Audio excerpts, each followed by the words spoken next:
आज हम स्टार्ट करेंगे मेमोरी यूनिट। तो कल जो हमने पढ़ा था that was basic computer organisation, जिसमें हमने कंप्यूटर के बारे में देखा था कि कंप्यूटर क्या होता है, ठीक, एडवांटेजेस और डिसएडवांटेजेस की थी। उसके अलावा एक मोस्ट इंपॉर्टेंट टॉपिक है that is block diagram of computer या फंक्शनल कंपोनेंट ऑफ कंप्यूटर, इनके बारे में हमने देखा था। ठीक है, तो आज इसका एक पार्ट है मेमोरी यूनिट, जिसको हम डिटेल में पढ़ेंगे। ओके, तो चलो स्टार्ट करते हैं। देखो, मेमोरी जो है हमारी, उसको आप बेसिकली दो पार्ट्स में डिवाइड कर सकते हो। जो एक टाइप होता है उसका प्राइमरी मेमोरी,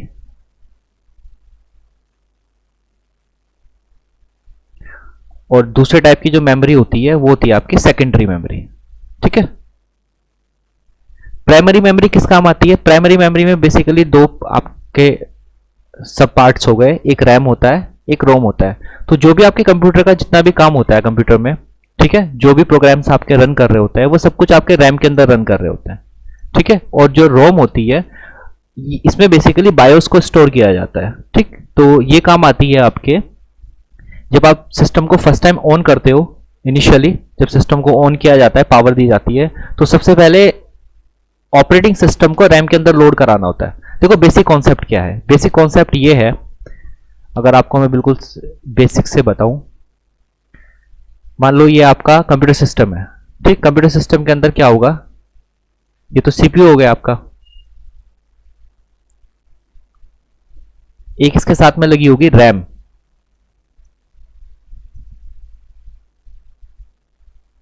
ठीक है, इस सीपीयू के ऊपर भी रजिस्टर्स और कैश मेमोरी होती है, उसको बाद में बात करेंगे, पहले अभी देखते हैं। और यहां पे लगी होती है आपकी सेकेंडरी स्टोरेज, सेकेंडरी स्टोरेज। ठीक है,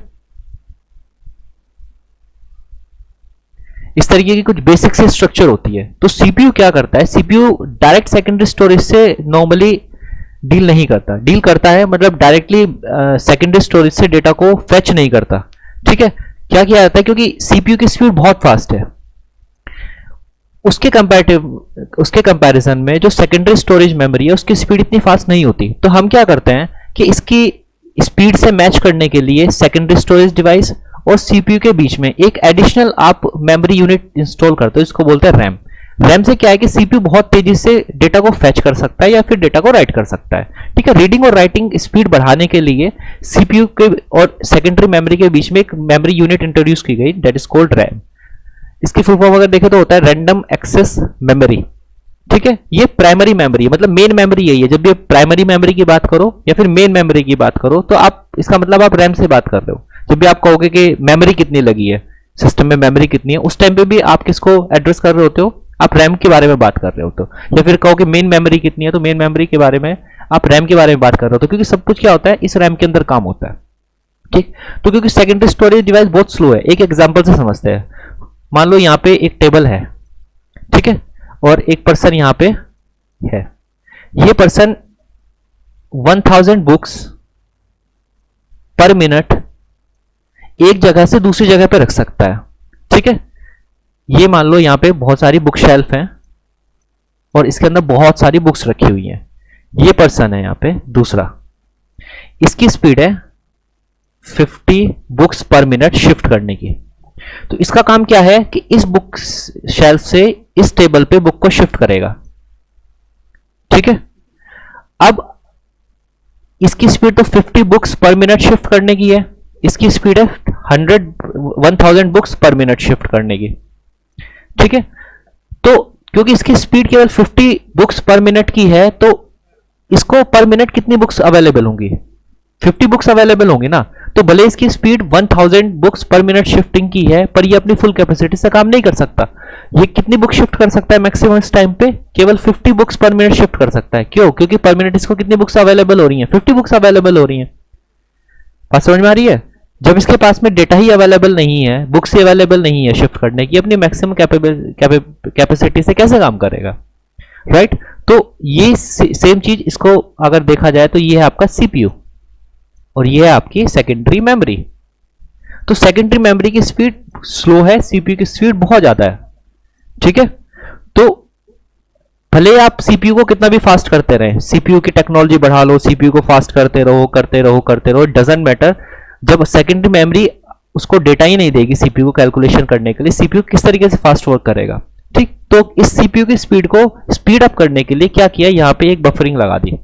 ठीक है, बफर जोन मान लो बीच में एक, कि यहां से बुक्स पहले कहां पे शिफ्ट करी जाएंगी, कि जी पहले आप बहुत सारी बुक्स शिफ्ट कर लो।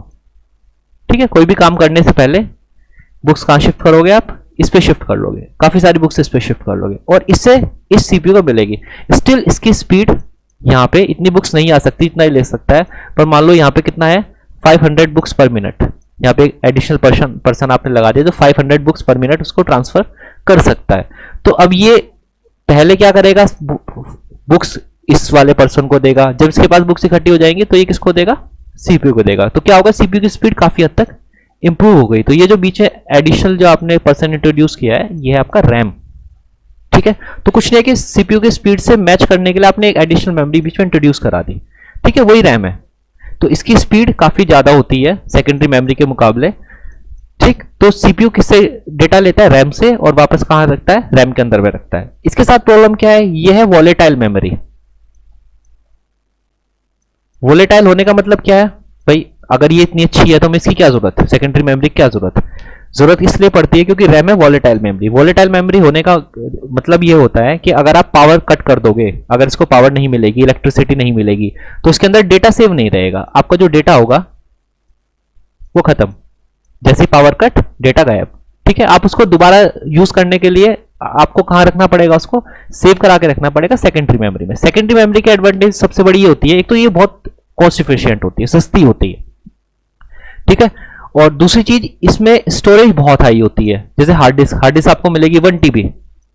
ठीक, इजिली आपको 3000 रुपीज की 1 TB हार्ड डिस्क मिल जाएगी मार्केट में।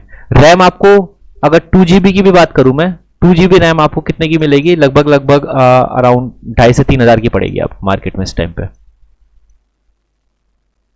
कॉस्ट किसकी वजह से हाई है, देखो स्टोरेज कैपेसिटी कम है बट कॉस्ट फिर भी इसके लगभग इक्वल है। ठीक, तो किस वजह से हाई है कॉस्ट हाई है इसकी स्पीड की वजह से। तो I think basic concept clear हुआ होगा। तो इतना कुछ जो समझाने का मेन रीजन था, वो रीजन ये था कि जो भी सीपीयू काम करेगा, सीपीयू कहां से डेटा को फैच करेगा, रैम से फैच करेगा। रैम के साथ क्या प्रॉब्लम है, रैम के साथ प्रॉब्लम है कि वो वॉलेटाइल है। दैट मीन्स अगर पावर नहीं होगी, इलेक्ट्रिसिटी नहीं होगी, तो उसके अंदर कोई भी डेटा सेव नहीं रह सकता। डेटा कहां सेव होगा, सेकेंडरी मेमोरी में। सेकेंडरी मेमोरी का एक सबसे बड़ा एग्जांपल जो है आपका हार्ड डिस्क, HDD लिखते हैं इसको, हार्ड डिस्क ड्राइव। अब देखो इनिशियली क्या होगा, जब आपका सिस्टम बूट करेगा फर्स्ट टाइम, ये वो आपका सीपीयू, ये हुई आपकी रैम, और ये हुआ आपका हार्ड डिस्क HDD।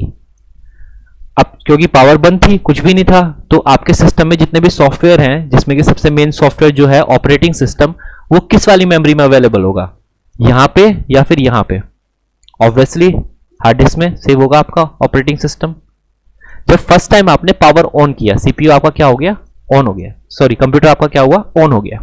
ठीक, तो भाई सीपीयू को डेटा काम करने के लिए सॉफ्टवेयर कहां पे चाहिए, कोई भी सॉफ्टवेयर हो, भले system software, OSS system software, हम पढ़ेंगे आगे, पूरा आएगा डिटेल में। तो ये सॉफ्टवेयर को कहां चाहिए, ये सॉफ्टवेयर चाहिए इसको रैम में। अब हार्ड डिस्क से रैम में ले जाने के लिए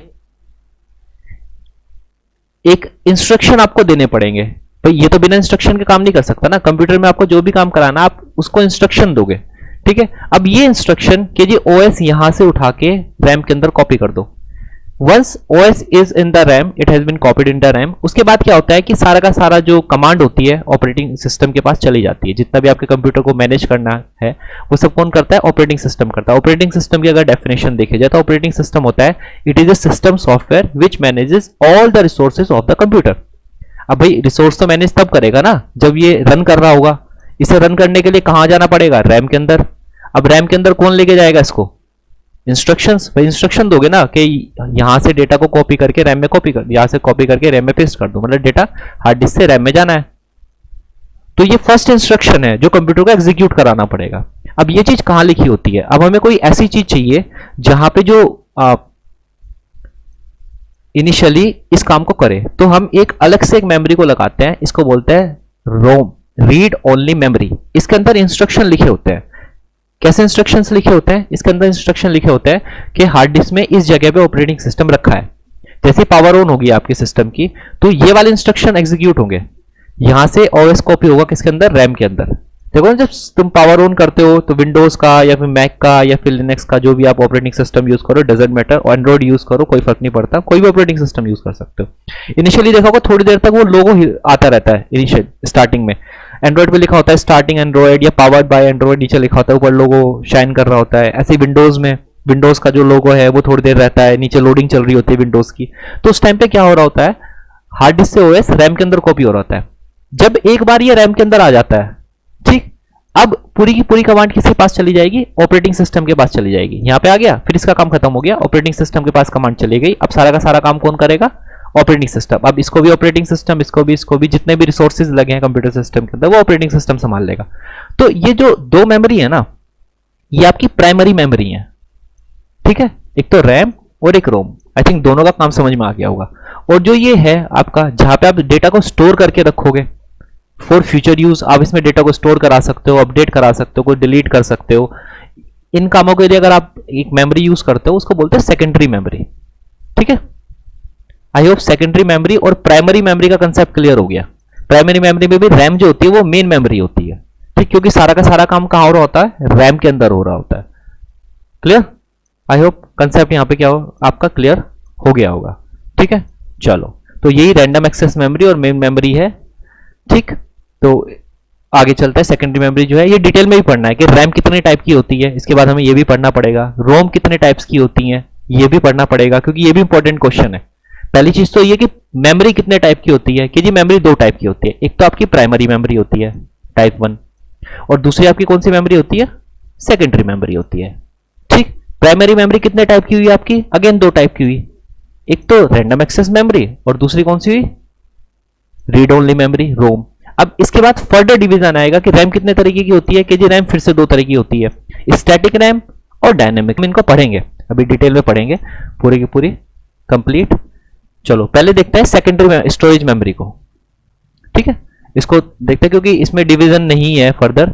इसको सिंपल से ये है कि टाइप कौन से हो सकता है मार्केट में से, हार्ड डिस्क आपके पास अवेलेबल है, अभी लेटेस्ट मार्केट में आया आपके पास एसडीडी, सॉलिड स्टेट ड्राइव, वो कुछ नहीं मेमोरी कार्ड की तरह होता है, उसमें कोई भी मूविंग पार्ट नहीं होता। तो पहले हम देखते हैं सेकेंडरी स्टोरेज, उसके कौन कौन से एग्जांपल्स हैं और वो किस तरीके से काम करते हैं, ठीक। तो सेकेंडरी स्टोरेज डिवाइस का सबसे पहला जो एग्जांपल है वो है हार्ड डिस्क, जो आपकी कंप्यूटर सिस्टम में लगी होती है ना हार्ड डिस्क। देखा होगा कंप्यूटर में हार्ड डिस्क यूज करते हैं, मोबाइल फोन में तो हार्ड डिस्क नहीं होती, वहां पे कंप्यूटर सिस्टम में होती है। अब देखो हार्ड डिस्क होती कैसे, देखने में इस तरीके की होती है, अगर नहीं दिख रहा तो मैं जूम कर देता हूं थोड़ा सा। ये जो है ये हार्ड डिस्क है, ठीक।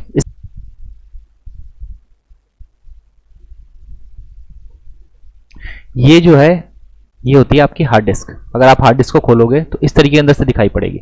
तो इसमें जो ये शाइनी सा जो डिस्क लगी हुई है ये मेन स्टोरेज डिस्क है, इसके ऊपर आप मैग्नेटिक फॉर्म में डेटा को स्टोर करके रखते हो।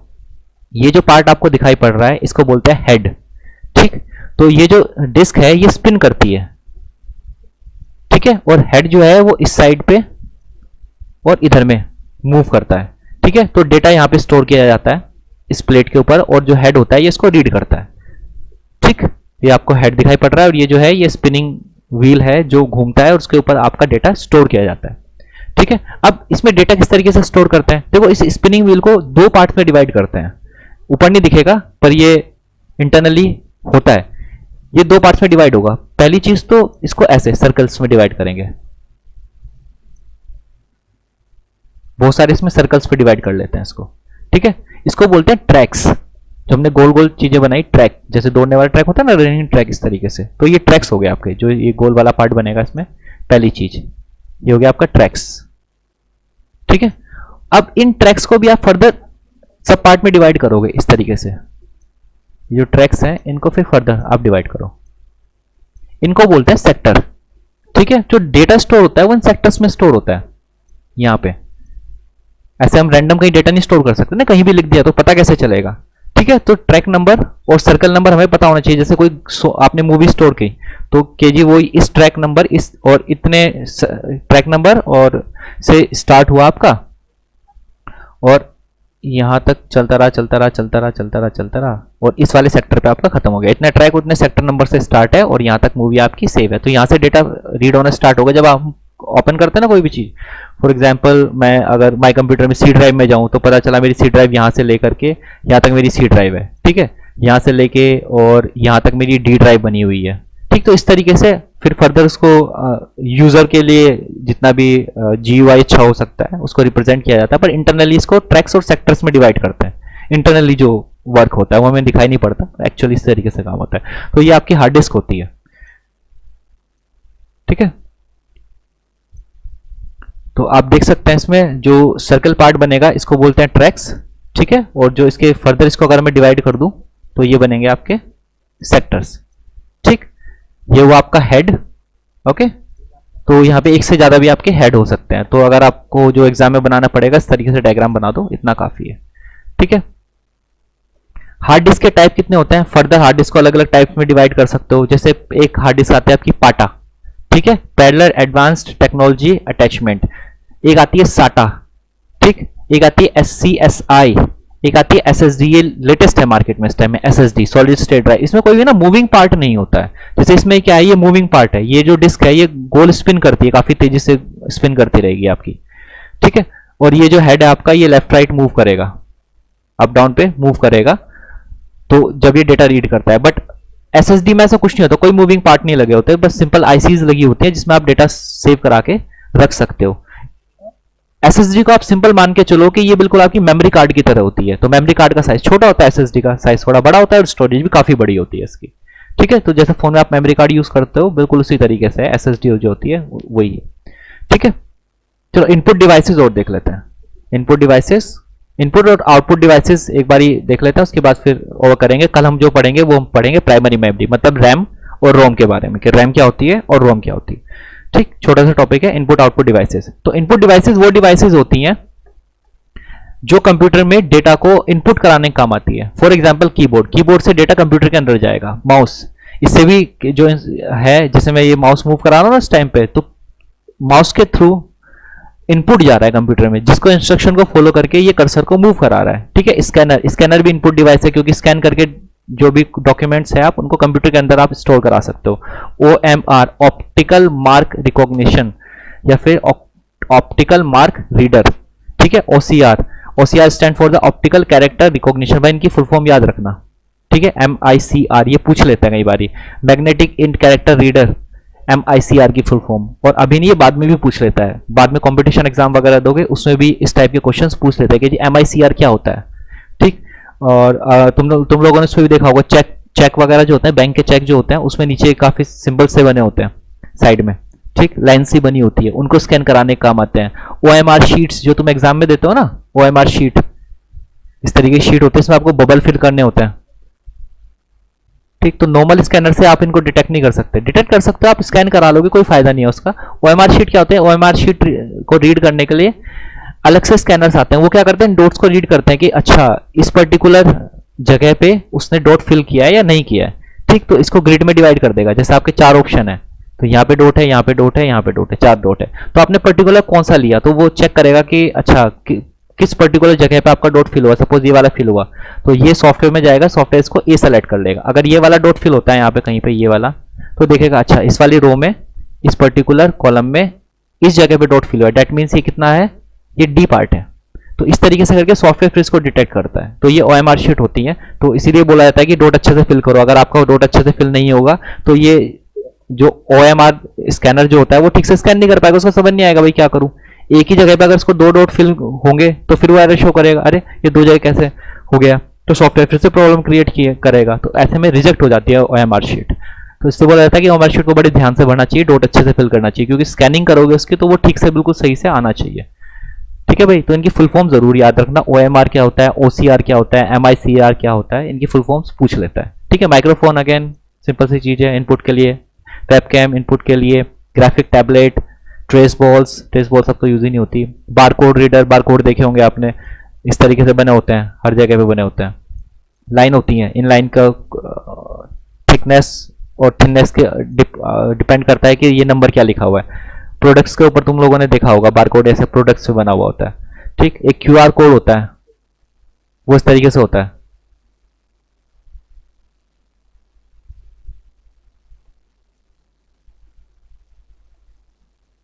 इस टाइप से क्यूआर कोड भी होता है, ये काफी फेमस है आजकल, चल रहा है, क्योंकि इसमें केवल आप नंबर वगैरह स्टोर करा सकते हो, ज़्यादा बड़ी इन्फॉर्मेशन सेव नहीं होती, बट क्यूआर कोड में काफ़ी ज़्यादा इन्फॉर्मेशन सेव करा सकते हो, इसमें डेटा वगैरह भी लिख भी सकते हो, कोई लिखा हुआ जैसे ये जो सामने स्क्रीन पर लिखा हुआ दिख रहा है ये मैं क्यूआर कोड में सेव करा सकता हूँ।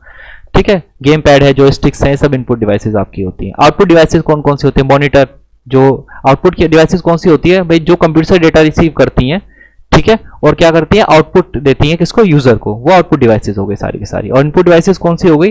जो यूजर से इनपुट लेती है, ठीक, और कंप्यूटर के अंदर डेटा को फीड करती है, उनको इनपुट डिवाइसेस बोलते हैं। तो मॉनिटर हो गया आपका, स्पीकर्स हो गए, प्रिंटर हो गए आपके, प्रोजेक्टर हो गया, ठीक, इसके अलावा प्रिंटर जो होता है वो हो गया आपका।